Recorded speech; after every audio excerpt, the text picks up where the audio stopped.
Nous sommes très honorés de recevoir Jean-Christophe Mugler de Safran. Aujourd'hui, j'ai eu la chance d'être émerveillé hier en me promenant sur votre stand et en particulier en ayant une explication très, très précise d'un nouveau développement que vous avez en cours, NavPulse.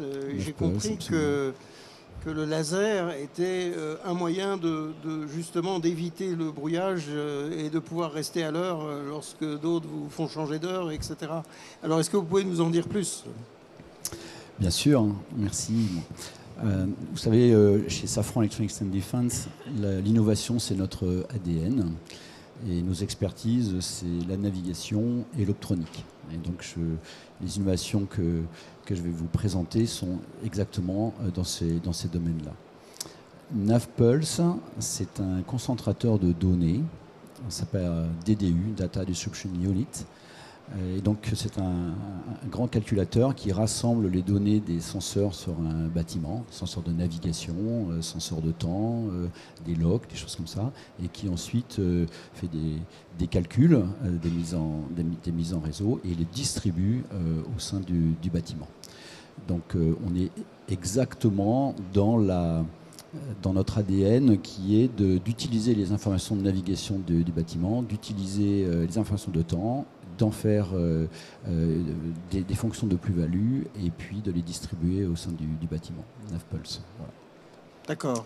Et alors, ce système est actuellement proposé, il n'est pas encore acheté ou c'est exact, il est proposé pour compléter notre gamme et puis pour nous permettre d'adresser les clients avec des solutions d'un rang supérieur de valeur ajoutée et donc d'être plus facilement et plus rapidement intégrable par nos clients. Voilà. Et la transmission de données s'effectue par le laser, est-ce bien cela? Alors ça c'est autre chose encore. C'est autre chose, pardon, excusez-moi. Voilà, ça ce sera autre chose que je pourrais vous présenter. D'accord. Et puis vous avez un autre système qui lui est le système COIL. Le COIL, oui. Voilà. Alors là on est dans les lasers, effectivement. Donc ça c'est un système très innovant, très innovant. C'est unique au monde à base de laser. Donc on est dans notre expertise de l'optronique. Et c'est un système qui permet d'avoir un premier niveau de réponse non létale à une agression. Alors c'est un système portable qui utilise des lasers qu'on dit eye-safe, donc c'est-à-dire qui n'endommagent pas la rétine humaine, mais qui sont tellement puissants qu'on ne peut pas supporter cette illumination. C'est un petit peu comme si on regardait le soleil ou plusieurs soleils de face. On ne peut pas supporter cette intensité lumineuse. Et utiliser ce matériel, par exemple en cas d'un checkpoint, ou utiliser ce matériel contre de la piraterie, permet d'éviter l'agression. Sans détruire l'assaillant. Donc c'est un premier niveau de réponse qui est bien pratique pour ce qu'on appelle le law enforcement dans un premier temps. Alors ce système, il est tout nouveau, il est toutefois déjà vendu à l'US Navy. Et puis comme nous le présentions à tous nos clients pendant Euronaval, nous avons eu ce système a suscité beaucoup d'intérêt. Voilà. Donc on peut dire que c'est un système non létal. Non létal, parfaitement, voilà. C'est non létal, mais suffisamment dérangeant pour effectivement éloigner la menace. D'accord. Est-ce que je peux peut-être finir vous parliez de communication laser, ce qui est encore une autre innovation que je peux décrire. Bien sûr, je vous en prie. Les théâtres d'opération aujourd'hui sont en ambiance systématiquement GNSS denied, complètement brouillés. Et en l'absence de GNSS, on perd la navigation, on perd la référence de temps et on perd aussi les communications. Et les solutions que propose Safran, Electronics and Defense, permettent de continuer la mission même en ambiance GNSS denied. Alors, continuer la mission, ça veut dire avoir une navigation inertielle extrêmement précise qui permet de continuer à savoir se positionner et naviguer même en l'absence de signaux GPS pendant plusieurs heures.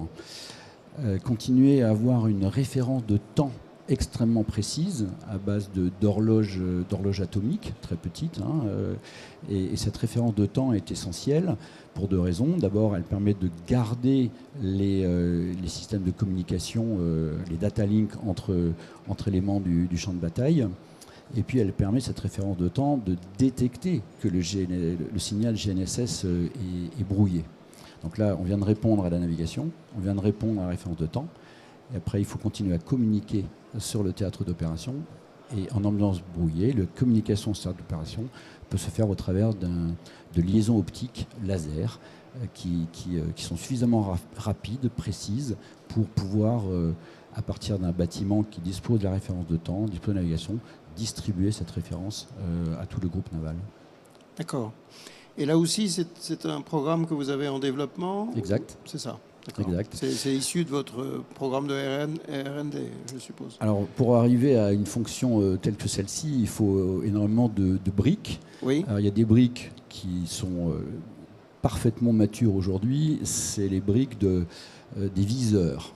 Oui. On voit bien qu'aligner un faisceau laser entre deux viseurs, il faut que la stabilisation du viseur soit absolument exceptionnelle. Donc ça, ce sont nos viseurs, notre expertise en optronique, comme j'en parlais tout à l'heure. Et ça, c'est plus que mature. C'est largement éprouvé, c'est même combat proven. Les modules laser sont utilisés dans ce type de communication, sont parfaitement matures également. Donc ce qui est nouveau, c'est de les intégrer dans le viseur et d'avoir la stratégie d'alignement du viseur émetteur vers le viseur récepteur. Donc c'est en développement, mais on n'est quand même pas très loin de la maturité. D'accord. Et alors, pour cet alignement, est-ce que c'est en mer la question de la stabilisation qui est la plus importante ou Oui. D'accord. Oui. Oui.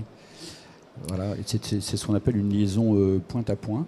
Oui. Émetteur-récepteur, vraiment une liaison point à point. Et comme c'est un faisceau laser, il faut que ce soit parfaitement aligné. Donc il faut que les deux. Je tiens le micro, donc j'ai du mal à vous présenter la question de la géométrie d'alignement, mais c'est bien là le sujet. Voilà. D'accord. Alors. Et puis le débit aussi, pardon, excusez-moi. Et puis le débit, parce que quand vous passez une référence de temps qui est bien meilleure que la microseconde, il faut que le débit qui soit passé dans les liaisons de laser soit compatible. D'accord.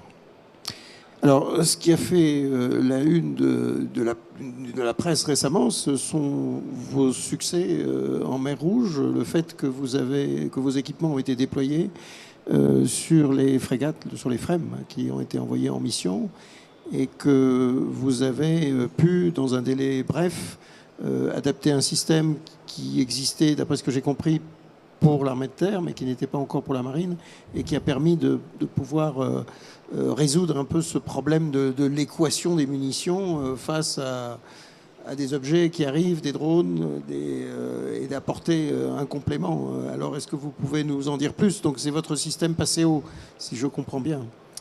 PASEO XLR, absolument. PASEO pour l'armée de terre, comme vous l'avez précisé, PASEO XLR pour la marine.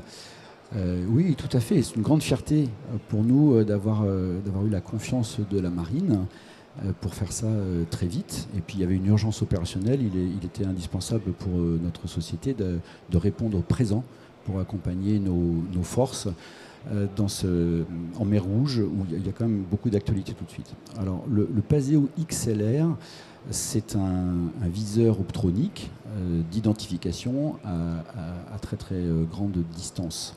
Donc on l'a installé très vite sur le bâtiment.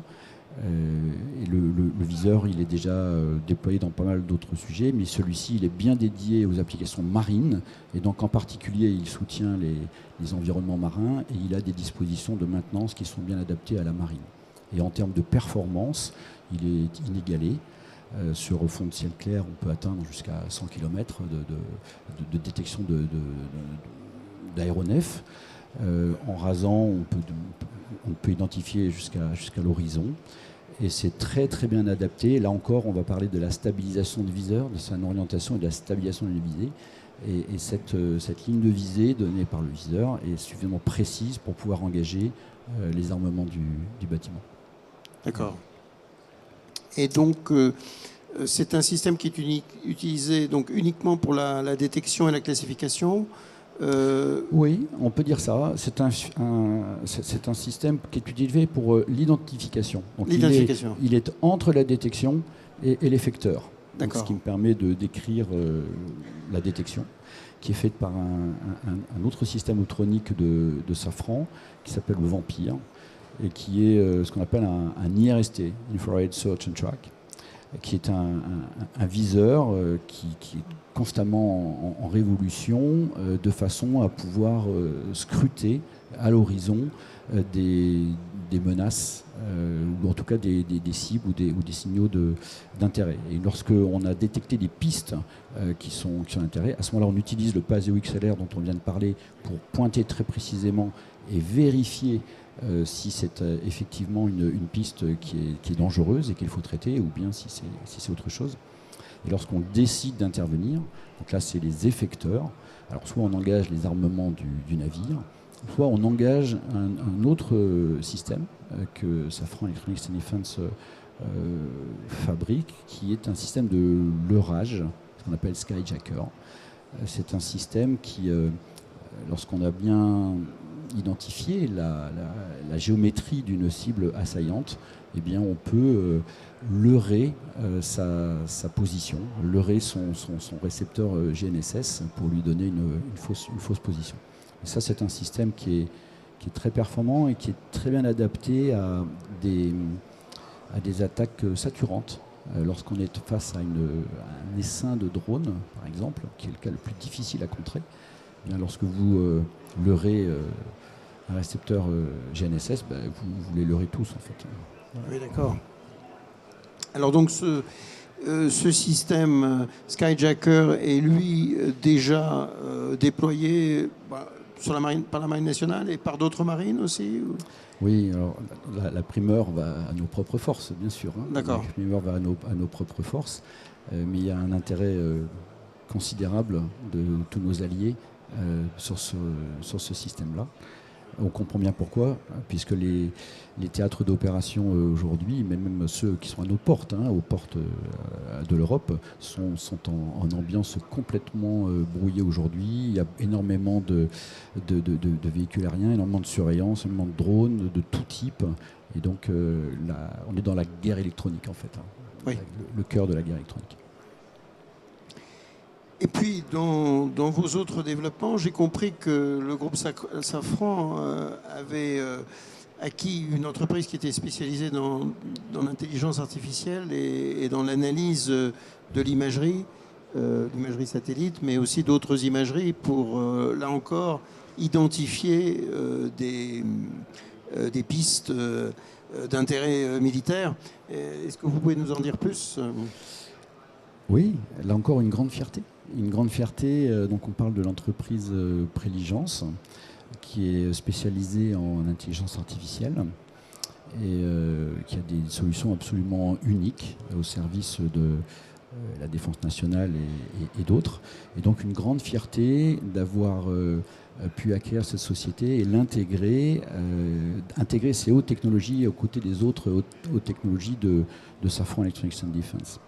Alors, l'intelligence artificielle, on n'a pas attendu cette société pour en faire. On a le concept, les solutions ACE, Advanced Cognitive Engine, qui sont l'ensemble de solutions d'intelligence artificielle associées à nos produits. Et les solutions de Préligence, qui s'appellent dorénavant Safran AI, Safran.ai, viennent compléter ce que nous faisions déjà. Alors je peux être plus explicite. L'intelligence artificielle, maintenant, c'est un mot qui couvre énormément de domaines, absolument énormément de domaines. Donc on va en citer 3. Le premier, on a beaucoup parlé d'optronique, PASEO XLR par exemple. Le premier niveau d'intelligence artificielle, c'est d'améliorer la qualité des images. L'intelligence artificielle permet de traiter les problèmes de turbulence atmosphérique, de traiter des détections qu'on appelle subpixéliques. Lorsque le détecteur il a un certain nombre de pixels, avec l'intelligence artificielle, on peut faire mieux que le pixel. Donc on a tout un domaine d'utilisation, d'amélioration d'image, d'utilisation d'intelligence artificielle pour améliorer les images. Ça, on le faisait déjà chez Safran avant Préligence. Mais on va faire encore mieux. Ensuite, il y a un deuxième domaine qui est un domaine de niveau de valeur ajoutée supérieure. C'est ce que vous exprimez, c'est l'expertise de Safran AI, qui est de faire des détecteurs sur des images, alors satellites ou acoustiques ou radars, qui permettent sur une zone couverte par des images, plusieurs images, d'extraire des informations de rang supérieur. On a parlé d'identification, maintenant on parle de classification automatique. Et donc ça, ce sont des solutions qui facilitent vraiment la vie des opérateurs. Et vous pouvez avoir un ou deux opérateurs à la place de 10 ou 20, donc c'est beaucoup plus efficace. Donc ça, c'est une couche de valeur ajoutée que nous apporte Safran AI et qui complète très bien celle de nos viseurs optroniques. Puis la troisième application, qui pourrait être inattendue, mais qui a énormément de sens pour le groupe Safran, c'est ce qu'on appelle les contrôles non destructifs de pièces mécaniques, que ce soit des moteurs, enfin des pièces de moteur d'avion, des pièces de nacelles, des pièces de train d'atterrissage, où avec des solutions d'intelligence artificielle, on arrive à utiliser d'immenses bases de données et faire des contrôles non destructifs beaucoup plus rapides, beaucoup plus performants que ce qu'on faisait avant. Et donc ces trois domaines d'application, tout ça c'est de l'intelligence artificielle et ça a immensément de sens pour notre société et donc pour nos clients. Alors, à l'occasion de ce salon, vous avez émis quelques communiqués de presse et je comprends que vous avez vendu des équipements optroniques à la fois à la marine égyptienne et également à la marine singapourienne. Est-ce que vous pouvez nous préciser ces ventes? Oui, c'est exact. Mais là encore, une grande fierté. Une grande fierté, la marine égyptienne, la marine singapourienne, pour ne citer que ces deux-là qui ont fait l'objet de communiqués de presse de notre côté, renouvellent leur confiance. Donc une grande fierté pour nous d'accompagner ces très grands clients sur la durée. On va commencer par l'Égypte. L'Égypte vient de lancer un programme de 10 patrouilleurs de haute mer et a choisi notre viseur Vigi4, viseur optronique Vigi4, qui est particulièrement bien adapté à cette taille de bateau, qui est très performant et qui est par ses capacités optroniques et par ses capacités de stabilisation. Et il a également choisi notre système de navigation. Donc, marine égyptienne a choisi le nec plus ultra de ce que nous savons faire. Donc, merci encore à la marine égyptienne. Et pour ce qui est de Singapour, la marine singapourienne et la DSTA, l'organisme de technologie, développement de technologie de Singapour. C'est un grand client avec lequel nous travaillons depuis de nombreuses années. Et avec DSTA, nous avons un partenariat stratégique qui permet de développer ensemble de nouvelles fonctions. Par exemple, dans le domaine de traitement d'image ou de l'intelligence artificielle, et donc de mieux servir encore la marine singapourienne. Alors de ce côté-là, les équipements dont on parle, c'est là encore des viseurs, le GFCS, de l'intelligence artificielle, du contrôle des armements sur le navire. Et sur votre stand, j'ai vu que vous adaptiez le missile Mistral sur un type de lance-leur. Absolument. Une innovation qui est proposée, mais qui a fait énormément de sens. Notre lance-leur, il a deux caractéristiques principales. Il est très rapide dans son positionnement de l'axe de tir des leurres. Il est très rapide. Et deuxièmement, il est modulaire. Donc, si vous regardez les petites maquettes, on peut le rendre. Enfin, il est modulaire et donc on peut le configurer en fonction des missions auxquelles on devra faire face. Et on peut le configurer avec des leurres OTAN, compatibles OTAN, et on peut le configurer. C'est l'idée avec notre partenaire MBDA. On peut le configurer avec des Mistral 3. On peut faire d'ailleurs les deux. Sur le même lance-leurre, on peut mettre à la fois des leurres et des missiles de défense. Donc on peut combiner le soft kill et le hard kill grâce à cette rapidité d'exécution du NGDS. Dernier élément important autour de ce lance-leurre, c'est qu'il existe, il est déployé, il est même combat proven. Et donc les solutions que je viens de décrire en matière de missiles Mistral avec MBDA peuvent se mettre en upgrade, en français, en mise à jour, en mise à hauteur de systèmes déjà existants pour combiner soft kill et hard kill. Voilà. D'accord. Alors, est-ce que vous voudriez ajouter quelque chose sur un sujet auquel je n'aurais pas pensé ? Je pense qu'on a fait bien le tour des expertises de Safran Electronics and Defense. En synthèse, l'optronique, donc faire de très belles images multispectrales, visibles, proches infrarouge, il y a plusieurs bandes dans l'infrarouge aussi, de très très belles images, avec traitement d'images. Mais ça ne sert à rien de faire de très très belles images si elles ne sont pas très très bien stabilisées et géoréférencées. D'où la deuxième expertise de Safran Electronics and Defense, qui est la navigation, la stabilisation, qui va très très bien avec les images. Et puis ça ne sert à rien d'avoir de très belles images multispectrales, très bien stabilisées, géoréférencées, si vous ne pouvez pas les échanger sur le champ de bataille. Et donc la troisième expertise, c'est bien les liaisons de données et les communications laser dont j'ai parlé tout à l'heure. Donc ces trois expertises, elles font vraiment sens pour apporter des solutions complètes à nos clients.